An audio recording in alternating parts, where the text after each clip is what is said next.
Annelies Melema. Mingke. Mingke saja. Aku pribumi.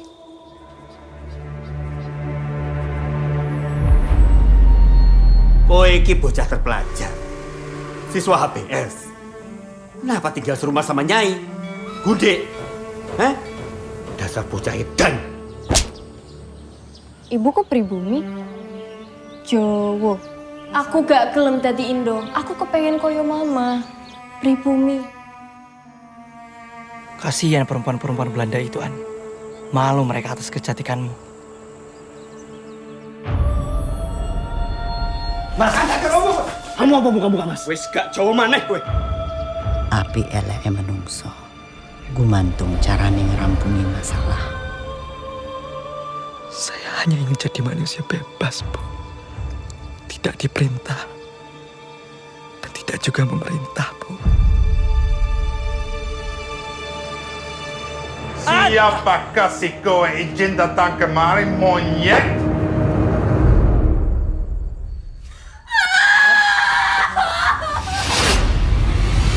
Tanpa ikatan perkawinan yang sah, kowe orang yang paling diuntungkan dalam kasus kematian Herman Melema. Kita akan menjadi pribumi pertama yang melawan pengadilan kulit putih. Apakah perbudakan Eropa jauh lebih benar daripada ikatan cinta yang jujur tuh? Mas, apa kau akan lari dari kami?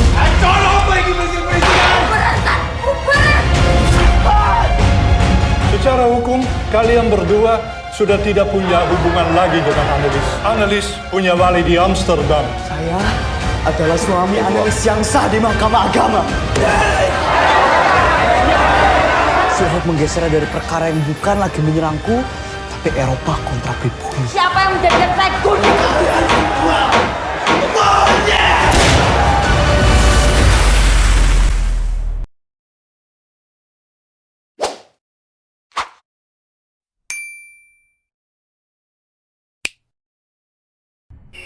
Oke, kali ini aku bakal nge-review film Indonesia diangkat dari novel karya ternama yaitu Pramudia Anantatur.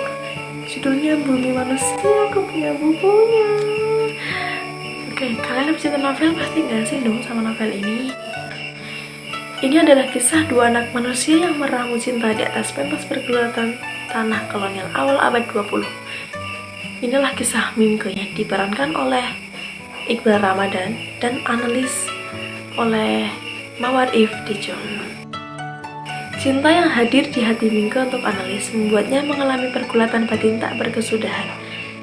Dia muda pribumi, Jawa Totok, sementara Annelies gadis Indo-Belanda, anak seorang nyai, Bapak Mingke yang baru saja diangkat jadi bupati. Tak pernah setuju Mingke dekat dengan keluarga nyai, sebab posisinya di masa itu dianggap sama rendah dengan binatang peliharaan. Kasihan sekali ya. Namun Nyai yang satu ini, Nyai Ontosoro, ibunda Annelies, berbeda. Mingke mengagumi segala pemikiran dan perjuangannya melawan keangkuhan hegemoni bangsa kolonial. Bagi Mingke, Nyai Ontosoro adalah cerminan modernisasi yang kala itu sedang memulai geliatnya. Ketika keangkuhan hukum kolonial mencoba merenggut paksa Annelies dan sisi Mingke, Nyai Ontosoro pula yang meletupkan semangat agar Mingke terus maju dan memikirkan satu kata, lawan. Bumi Manusia merupakan novel karya Pramudia Anantatur yang diterbitkan pada tahun 1980 oleh Hasta Mitra, Jakarta. Buku dengan format 15 x 21 cm dan tebal 354 halaman itu sampai akhir tahun 1980-an menjadi buku pelarap atau bestseller di Indonesia. Meskipun secara resmi larangan peredarannya belum dicabut oleh pemerintah, pada September 2005 buku ini diterbitkan oleh Lentera Dipantara. Bumi Manusia merupakan buku pertama dari 4 seri novel yang dikenal dengan tetralogi Pulau Buru. Seri novel selanjutnya yaitu Anak Semua Bangsa, Jejak Langkah, dan Rumah Kaca. Bumi Manusia menceritakan tentang kehidupan Mingke, siswa HBS sekolah menengah atas dengan pengantar bahasa Belanda. Mingke merupakan satu-satunya orang Indonesia di antara siswa Belanda.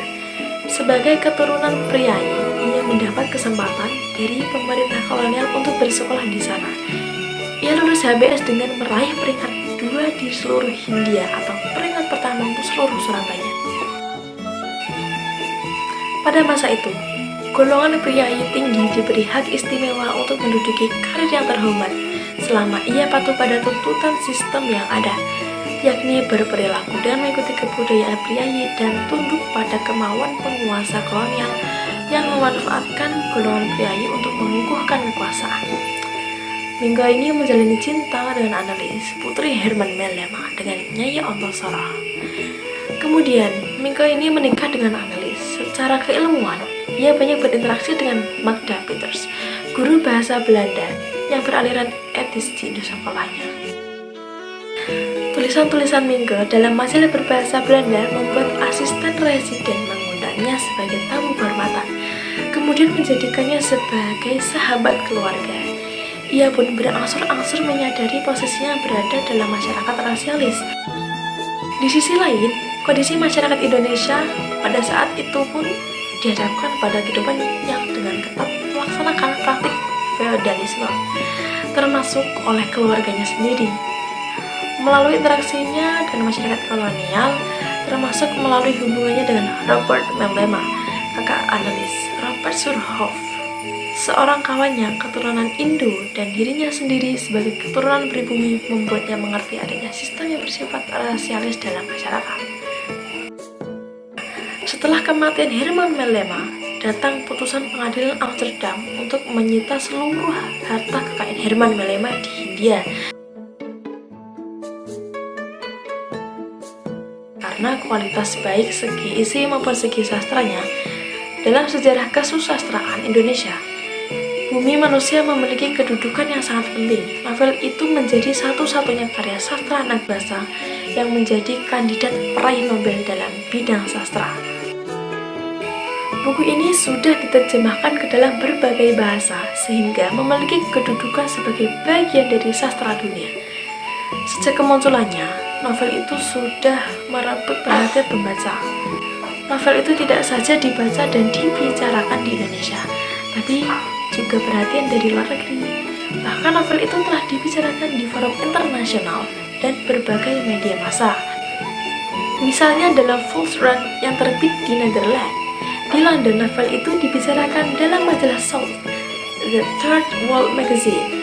Majalah Eastern Economic Review telah memuat resensinya dan Netherlands Rotterdam's Courant di Rotterdam telah memuji kehebatannya.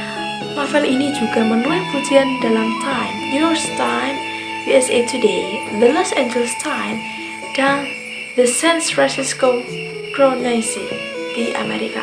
Sementara itu, di negara sendiri, larangan pemerintah Indonesia terhadap novel itu malah menyebabkannya bertambah laris.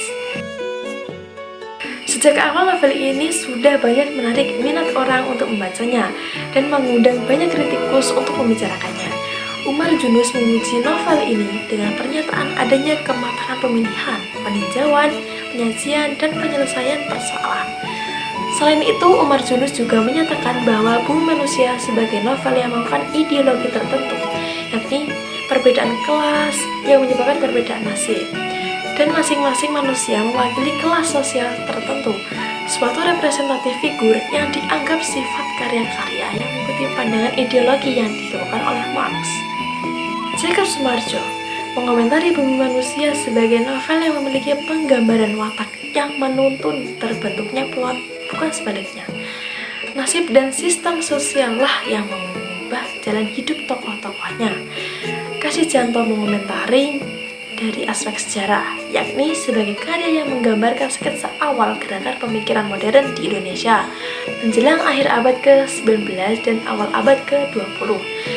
Sebagai awal pergerakan nasional Indonesia, suatu kebangkitan tidak menggunakan senjata-senjata tetapi menggunakan pikiran dan intelektualisme. Penulis Kosasih Kamil yang meragukan kepintaran tokoh Ontosoro, seorang nyai yang belajar otodidak, sikap mengurung diri. Nyai Ontosoro dinilai kurang meyakinkan kehebatan dan kelebihannya sebagai seorang nyai.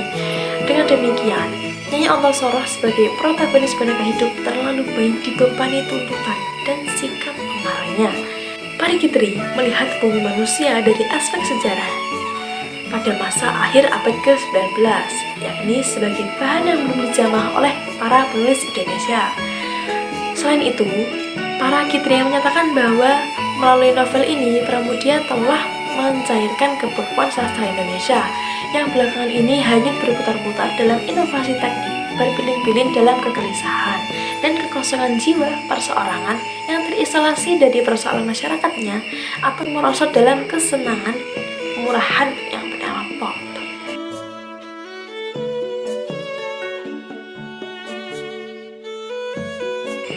Dari semua tadi, menurutku nih, Pram menggambarkan bagaimana keadaan pemerintahan kolonialisme Belanda pada saat itu secara hidup. Pram menunjukkan betapa pentingnya belajar. Dengan belajar dapat mengubah nasib seperti di dalam buku ini. Nyai yang tidak bersekolah dapat menjadi seorang guru yang hebat bagi siswa HBS dan Nike.